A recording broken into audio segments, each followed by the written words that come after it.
चंदनपुर नाम का एक छोटा सा गांव था, जहां मिट्टी की खुशबू और गरीबी दोनों साथ साथ रहती थी। उसी गांव के एक कोने में एक झोपड़ी थी, जिसमें रामू कुम्हार अपनी पत्नी कोमल, नन्ही सी बेटी गुड़िया और अपनी बूढ़ी माँ के साथ गुजारा करता था। रामू गांव के ही एक अमीर और कठोर दिल वाले व्यापारी भैरव सेठ की मटकों की दुकान पर मजदूरी करता था। सुबह से शाम तक वह कड़ी मेहनत करता, उसके हाथ छिल जाते, पसीना मिट्टी में घुल जाता, लेकिन बदले में मिलती थी सिर्फ थोड़ी सी मजदूरी, जो घर का चूल्हा जलाए रखने के लिए कभी काफी नहीं होती थी।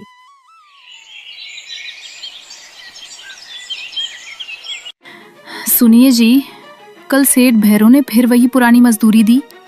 दिन भर धूप में काम करते हैं और मिलता क्या? माँ की दवा खत्म हो गई है, राधा के कपड़े भी फट गए हैं। मैं समझ नहीं पा रही क्या करें। मैं क्या करूं कोमल, भैरव सेठ बस इतना ही देता है। रोज सुबह से शाम तक मिट्टी में घुस जाता हूं, पर मेहनत का मोल अब दुनिया में कहाँ मिलता है। गरीब के पसीने की कीमत तो सेठ लोग अपने हिसाब से लिखते हैं।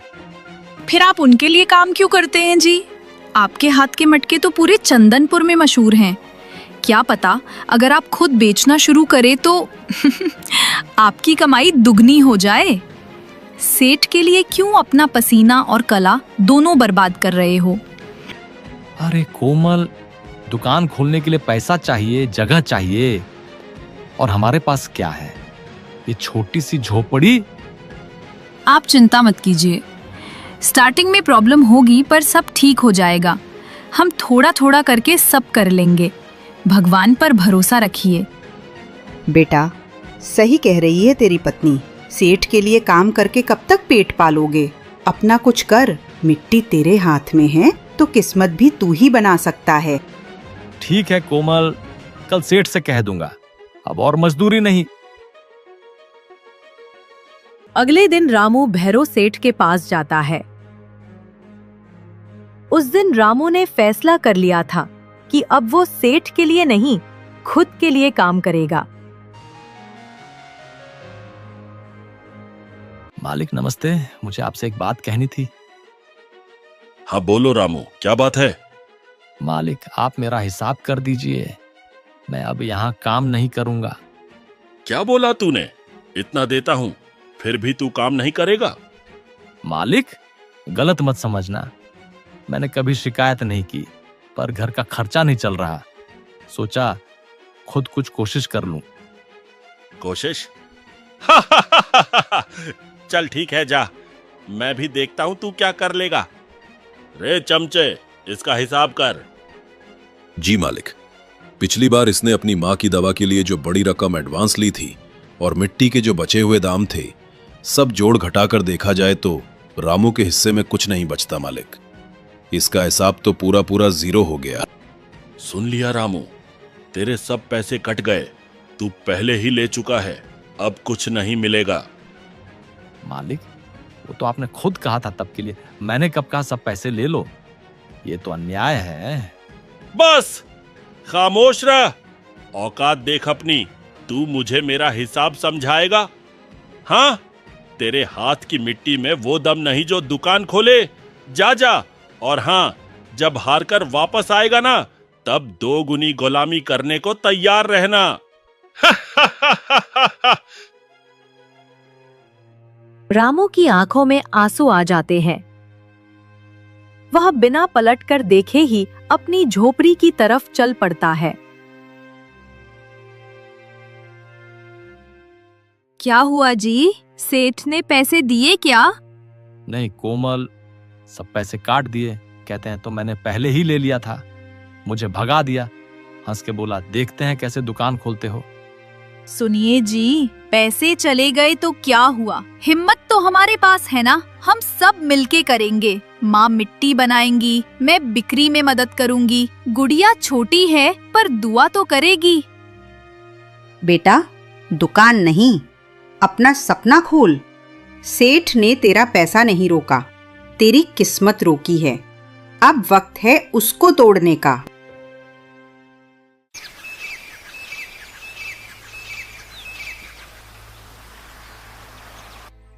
अगले दिन से रामू मिट्टी के मटके बनाना शुरू करता है और उन्हें बाजार में ले जाकर बेचने बैठता है।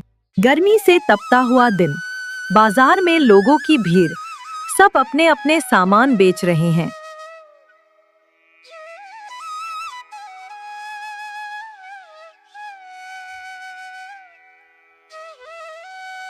बीच में रामू एक पेड़ के नीचे मटके, घड़े और दिए सजाता है। उसके चेहरे पे उम्मीद है, पर दिल में थोड़ा डर भी। आइए आइए, रामू कुम्हार के ठंडे मटके, सस्ते और मजबूत।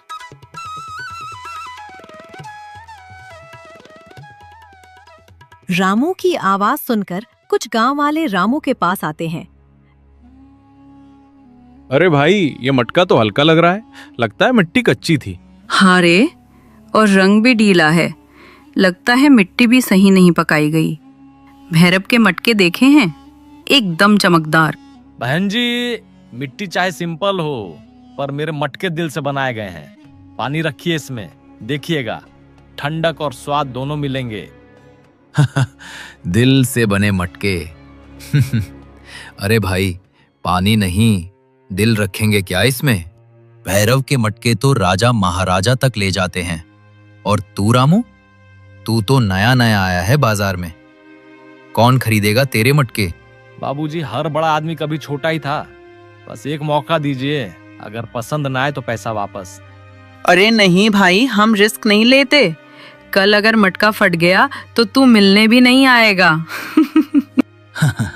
अच्छा भाई, बता तो सही, कितने का दे रहा है ये दिल से बना मटका? सिर्फ 10 रुपए का है बाबूजी। क्या बोला? 10 रुपए? अरे भाई, भैरव के मटके तो 7 में मिलते हैं, और वो तो राजा जैसे चमकते हैं। हाँ हाँ, ये तो नया कुम्हार है, और दाम देखो, भैरव सेठ से भी ज्यादा। अरे हम पैसे दे रहे हैं, दया नहीं मांग रहे। लगता है इसने मटका के साथ अपने सपने भी बेचने का सोच लिया है। 10 रुपए? अरे भाई, हमारे गांव में इतने में 2 कुल्फी आ जाती हैं। बाबूजी, मेहनत के दाम रखे हैं, मिट्टी भी मेहनत से उठाई, दिन रात जलाया, तब ये मटका बना है। अरे छोड़ो भाई, इमोशनल मत हो, मटका लेने आए हैं, कहानी सुनने नहीं। आजा रे, चल भैरव के दुकान चलते हैं, वहीं असली माल मिलता है। ये रामू तो सपनों के दाम लगाता है। सब लोग हंसकर चले जाते हैं।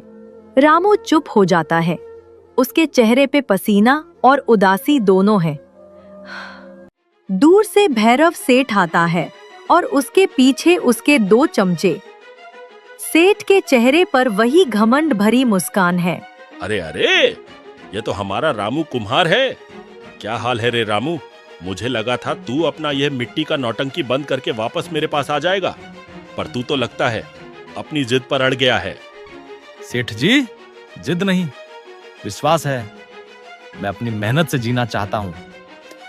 आपके द्वार पे गुलामी करके पेट तो भर जाता था, लेकिन मन भूखा रहता था। सुन रे मन भूखा, मन से कोई जीता है क्या? पेट भरता है पैसों से, और पैसा मिलता है धंधे से, जो तुझमें कभी था ही नहीं। देखो सेठ जी, ये देखो। क्या मिट्टी का काम किया है, ऊपर से पूरा खुरदुरा, नीचे से टेढ़ा मेढ़ा। लगता है बर्तन नहीं, टूटी हुई तोड़ी बना रहा था। और देखो इसके रंग को, बिल्कुल फीका, जैसे मैदा में मिट्टी घुमा दी हो। हाँ सेठ जी, मेरा बर्तन चमकदार नहीं है, पर इसमें मिट्टी की सच्चाई है। मैं चमक के पीछे नहीं, मजबूती के पीछे भागता हूँ। वाह वाह, बड़े बड़े बोल, पर सच ये है रामू, तेरे हाथ की मिट्टी में दम नहीं है। तेरे बर्तन बिकते नहीं, क्योंकि तेरा नसीब ही कच्चा है, समझा? यह गांव सिर्फ भैरव सेठ के माल पर जीता है। शहर की मिट्टी, चमकदार मिट्टी, महंगी मिट्टी, तेरे जैसे को यहाँ कोई नहीं पूछता। सेठ जी, मिट्टी बेकार नहीं होती, बस उसको समझने वाला हाथ चाहिए। आप शहरों की मिट्टी में सोना ढूंढते हैं, और मैं अपने गांव की धरती में जीवन। फर्क वही है। बहुत बोलने लगा है रामू, लगता है 2 दिन का धूप में बैठना तुझे फिलोसोफर बना गया। ठीक है, बोल दिया तूने, पर याद रखना, जब हार के मेरे पास वापस आओगे ना तो तनख्वाह भी आधी मिलेगी। चल रे चमचों, चलते हैं, मिट्टी के राजा से मिल लिया। भैरव सेठ और उसके चमचे हंसकर निकल जाते हैं। रामू का चेहरा शांत है, पर आंखों में जज्बात उभर रहे हैं। सुबह से दोपहर हो चुकी है। सूरज अब अपने शिखर पर तप रहा है और गर्मी चरम सीमा पर है। रामू की उम्मीदें टूट रही हैं। उसका एक भी घड़ा अभी तक नहीं बिका है। हर ग्राहक उसके पास आता है, मिट्टी के बर्तनों को एक नजर देखता है और बिना दाम पूछे ही आगे बढ़ जाता है। ग्राहकों की यह बेरुखी रामू को अंदर तक थका चुकी है। निराश होकर रामू पास के एक घने पेड़ की छांव में जाकर बैठ जाता है। हे भगवान, मैंने कभी किसी का बुरा नहीं चाहा, फिर क्यों मेरी मेहनत का मोल कोई नहीं समझता। पर ठीक है, जब तक सांस है मेहनत करता रहूंगा। उसकी पत्नी कोमल ने सुबह उसके लिए एक प्याज और 2 सूखी रोटियां पोटली में रख दी थी। तभी एक अति सुंदर दूधिया सफेद गाय उसके पास आती है। उसकी आंखें बहुत शांत और गहरी हैं। रामू जैसे ही रोटी तोड़ने लगता है, वह धीरे से बिना कोई हलचल किए रामू के पास आकर खड़ी हो जाती है। अरे तू कहां से आई सुंदरी? भोजन ढूंढ रही है? ले ले। क्या हुआ अगर मुझे धंधे में बेरंगी है, पर अतिथि का मान तो रखना ही चाहिए। खा, मेरी अच्छी दोस्त, गुड़िया होती तो तुझे गले लगा लेती। वह सुंदर गाय बड़े ही प्रेम और सभ्यता से रामू के हाथों से रोटी खाती है। रामू उसे स्नेह से अपने हाथों से सहलाता है, जिससे गाय और शांत हो जाती है। जैसे ही रोटी खत्म होती है, गाय एक पल रुकती है, फिर धीरे से मुड़ती है और जंगल के घने पेड़ों के बीचों बीच उनकी गहराइयों में ओझल हो जाती है। रामू अपनी थकान को झाड़ा और वापस अपने काम पर लग गया। वो फिर अपने मटके साफ करने लगता है। थोड़ी देर बाद उसके कान में कुछ हंगामा की आवाज आती है। रामू तुरंत पलटकर उस दिशा में देखता है जहां से हंगामे की आवाज आ रही थी। आवाज सीधे भैरव सेठ की दुकान से आ रही थी, जो बाजार में अपनी धौस के लिए जानी जाती थी। भैरव सेठ के चमचे मिलकर एक बूढ़े आदमी को पीट रहे थे। रामू अपनी जगह से भागता है। उसकी आंखों में बूढ़े आदमी के प्रति दया और चमचों के प्रति तीव्र क्रोध है। वह तेजी से भीड़ की ओर बढ़ता है। अरे रुक जाओ, क्या कर रहे हो तुम लोग? बुढ़े पर हाथ उठाते शर्म नहीं आती? अरे ये बूढ़ा सेठ जी के मटके तोड़ दिया, इसलिए मार रहे हैं। मटके तोड़ दिए तो जान लोगे क्या? क्या हुआ सेठ जी, क्या मसला है? रामू, तुम बीच में मत पड़ो। इसने मेरे 5 मटके तोड़ दिए। एक एक मटका 20 रुपए का था। नुकसान कौन भरेगा? सेठ जी, मैंने तोड़े नहीं, गिर गए गलती से। सुबह से कुछ खाया नहीं था, हाथ हिल गया।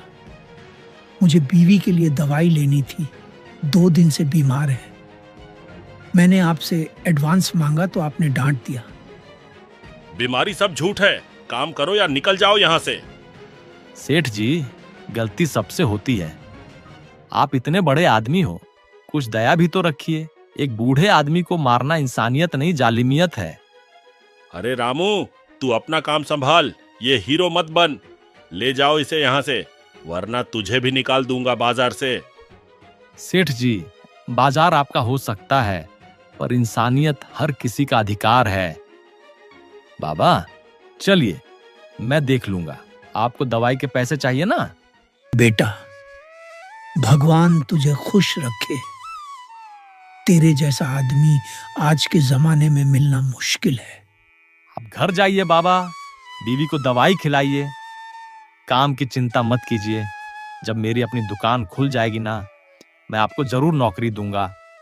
पहले अपनी दुकान तो खोल लो रामू, फिर दुनिया को नौकरियां देना। जरूर खोलूंगा सेठ जी, क्योंकि दिल से चला धंधा कभी बंद नहीं होता।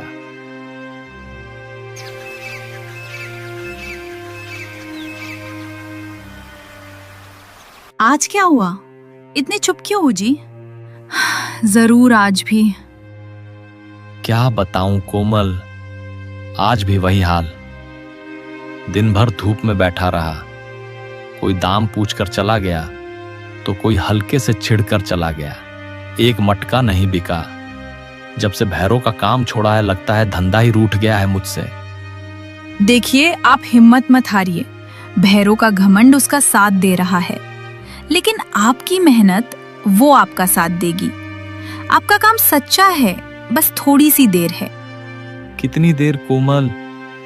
एक एक दिन कितना मुश्किल हो रहा है। तुम्हारे लिए अच्छी साड़ी नहीं खरीद पाता, गुड़िया का पेट भी ठीक से नहीं भर पाता, और अब तो माँ की दवाई भी खत्म हो गई है।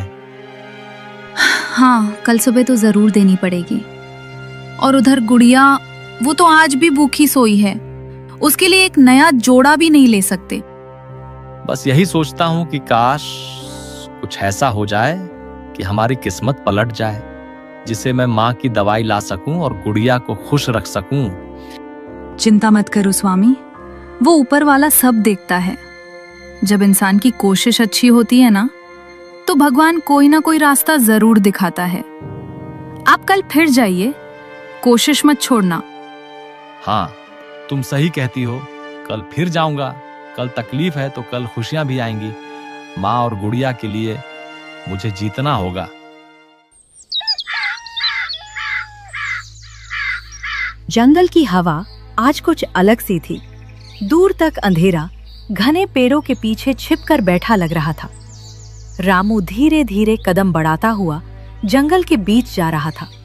उसके चेहरे पर थकान थी, पर आंखों में एक अजीब सा संकल्प भी। उसे पता नहीं था आज का ये दिन उसकी जिंदगी हमेशा के लिए बदल देगा। धुंधली सी रोशनी में रामू को एक गाय दिखाई देती है, वही गाय जो हर दिन उसके घर तक आती थी। अरे, ये तो वही गाय है। रोज मेरे पास आती है, रोटी खाती है, फिर चुपचाप जंगल में खो जाती है। आज मैं इसका राज जरूर जानकर रहूंगा। देखता हूं ये आती कहां से है। गाय आगे बढ़ती है। रामू चुपके से उसके पीछे चल पड़ता है, लेकिन कुछ ही कदम बाद गाय अचानक पेड़ों के बीच गायब हो जाती है। अरे, ये तो यही थी, कहां चली गई? तभी एक दर्द भरी करा उसके कानों तक पहुंचती है। एक दुबली पतली बूढ़ी माँ लकड़ी का भारी गट्ठा उठाने की कोशिश कर रही होती है। उनके हाथ कांपते हैं, कमर दर्द से झुक जाती है। अब ये हाथ पैर भी साथ नहीं देते, कैसे ले जाऊंगी इन लकड़ियों को? रामू तुरंत भागकर उनके पास पहुंचता है। माँ, रुक जाइए, आप अकेले ये कैसे उठाएंगी? दीजिए, मैं मदद करता हूँ। रामू एक ही झटके में लकड़ियों का गट्टा उठा लेता है। बूढ़ी माँ उसे हैरानी से देखती हैं। दोनों जंगल के अंदर चल पड़ते हैं। कुछ ही देर में एक छोटी सी कुटिया सामने आ जाती है। रामू गट्ठा जमीन पर रखता है, तभी उसकी नजर एक कोने में बैठी गाय पर पड़ती है। अरे, ये तो वही गाय है जो रोज मेरे पास आती है और मेरी रोटी खाती है। हाँ बेटा, ये मेरी गौरी है, बहुत मासूम है। तुम इतने उदास क्यों दिख रहे हो बेटा? क्या परेशानी है? माँ, मैं चंदनपुर का कुम्हार हूँ। मेरा नाम रामू है। मैं बहुत मेहनत करता हूँ, पर मेरे बर्तन कोई नहीं खरीदता। भैरव सेठ ने मेरी जिंदगी मुश्किल कर दी है। कहता है मेरी मिट्टी में दम नहीं। मेरी पत्नी भी दुखी है। कैसे गुजारा करूं माँ? बेटा, दुनिया का काम ही है बोलना, पर मैं तुम्हारे चेहरे पर मेहनत और ईमानदारी दोनों देख सकती हूँ। मेरी बात ध्यान से सुनो। इस कुटिया के पीछे एक बड़ा पेड़ है। उसके नीचे एक छोटा सा जमीन का टुकड़ा है जहाँ लोग जाने से डरते हैं। वहां की मिट्टी को देवी माटी कहते हैं। वह मिट्टी गर्मी से नहीं, आशीर्वाद से पकती है। उस मिट्टी से जो बर्तन बनता है उसमें देवी का स्पर्श होता है। माँ, क्या मैं? हाँ बेटा, ले जाओ, पर याद रखना इस मिट्टी का इस्तेमाल सिर्फ सच्चाई और नेक इरादे से करना, तभी किस्मत बदलती है। माँ, आप मेरे लिए इतना क्यों कर रही हैं? क्योंकि बेटा, तुमने जब कुछ नहीं था तब भी मेरी गौरी को रोटी का आखिरी टुकड़ा दिया। इंसान की नीयत ही उसका भाग्य बदलती है। रामू का दिल भर आता है। उसने कभी सोचा नहीं था कि ये छोटी सी रोटी किसी दिन उसकी पूरी जिंदगी का मोड़ बन जाएगी। उसकी आंखों में उम्मीद की चमक लौट आती है। रामू घर जाता है, तुरंत एक टोकरी और कुदाल उठाता है। बूढ़ी माँ के बताए हुए पेड़ के पास जाकर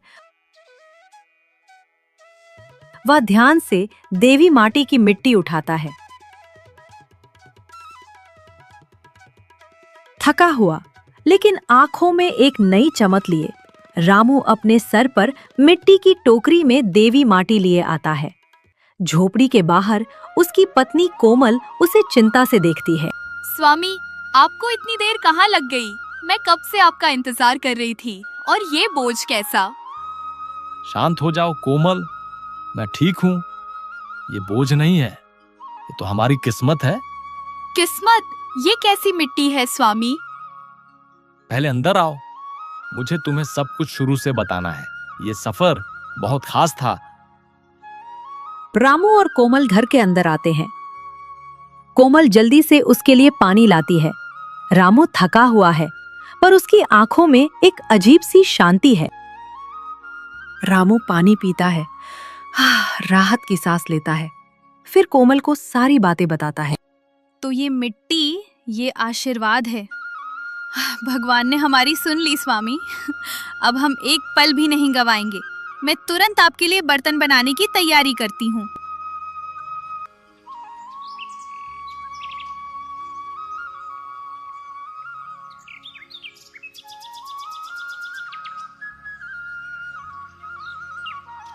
आइए आइए, नए मजबूत और सुंदर मटके और बर्तन। इसकी गर्मी और ठंडक देखिए।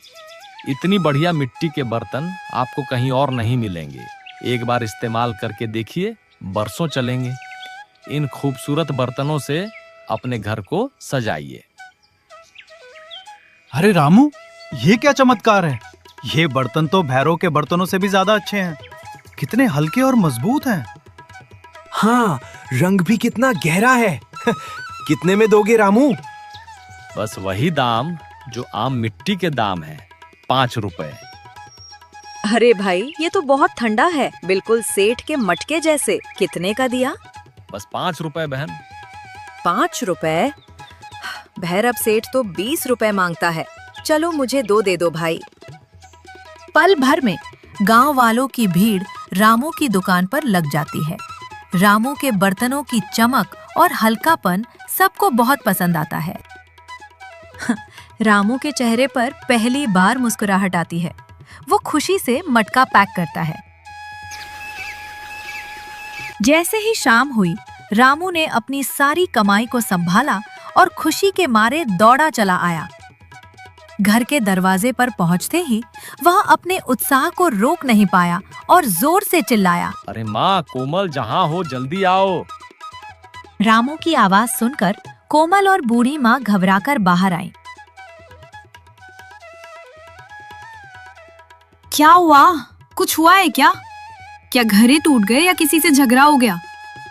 अरे शांत हो जाओ, कुछ हुआ नहीं है, बल्कि बहुत अच्छा हुआ है। तो जल्दी बताइए, क्या हुआ? कोमल, माँ, आज पहला दिन था और सारे के सारे मटके बिक गए। क्या सच में? हे भगवान, ये तो बहुत अच्छी खबर है। देखा बेटा, भगवान ने तेरी मेहनत का फल देना शुरू कर दिया है। उस गाय के रूप में भगवान ने ही रास्ता दिखाया है।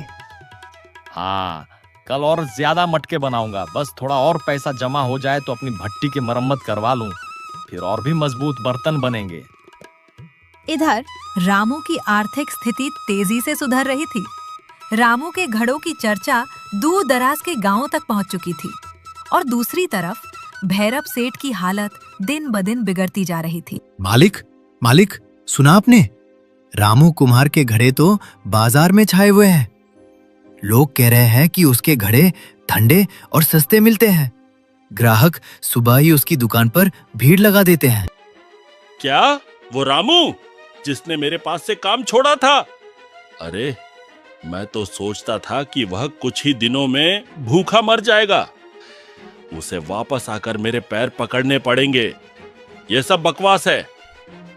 पर मालिक, ये बकवास नहीं है, सच कह रहा हूं। सब लोग तो अब वहीं जा रहे हैं। उसके घरे आजकल पड़ोसी गांव तक जा रहे हैं। वो रात दिन काम कर रहा है। ठीक है, मैं भी देखता हूं अब ये कहां तक जाता है। कल से अपने घड़े और सस्ते बेचना।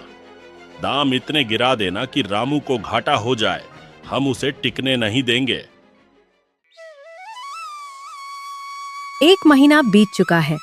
रामू ने अब अपनी पुरानी झोपड़ी के बाहर एक छोटी साफ सुथरी दुकान बना ली है।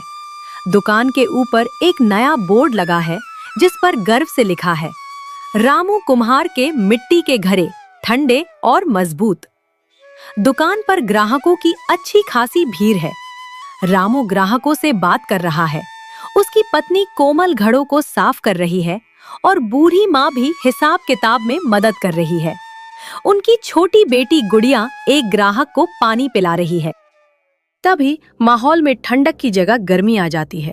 भैरव सेठ अपने चमचों के साथ वहां से गुजरता है। रामू की कामयाबी देखकर उसका चेहरा गुस्से से लाल हो जाता है। तो रामू, बड़े आदमी बन गए हो। शक्ल तो बदल गई है तेरी। वाह। सेठ जी, आप बड़े हैं। मैं तो अभी भी सीख रहा हूं। पर जो आपने मेरे साथ अन्याय किया था, उसका जवाब मैंने किसी चाल से नहीं बल्कि केवल अपनी मेहनत से दिया है। देखो, तूने तो हद कर दी। अब मेरे पुराने ग्राहक भी तूने खींच लिए। सेठ जी, मैंने किसी का ग्राहक नहीं खींचा। बाजार सबका है। यहाँ सब अपनी मेहनत का खाते हैं। जहां तक ग्राहक की बात है, जहां गुणवत्ता और ईमानदारी होती है, ग्राहक खुद ब खुद वहीं खींचा चला आता है। गुणवत्ता? ये सब फालतू बातें हैं। तेरी यह छोटी सी दुकान मेरे गोदाम के सामने एक तिनके से ज्यादा कुछ नहीं है। मैं तुझे जड़ से उखाड़ फेंकूंगा। यह धमकी है रामू। सेठ जी, आप बड़े आदमी होंगे, पर याद रखिए, ईमानदारी की नींव पर बनी दुकान को कोई नहीं हिला सकता। आपकी दौलत आप ही ताकत है, पर हमारी ताकत हमारा काम है। भैरव सेठ के पास कोमल के साहस का कोई जवाब नहीं होता। वो अपमानित महसूस करता है। उसका क्रोध इतना गहरा है कि वो एक शब्द भी नहीं कह पाता। बस जलती हुई निगाहों से रामू और कोमल को देखता है और तेजी से मुड़कर वहां से चला जाता है।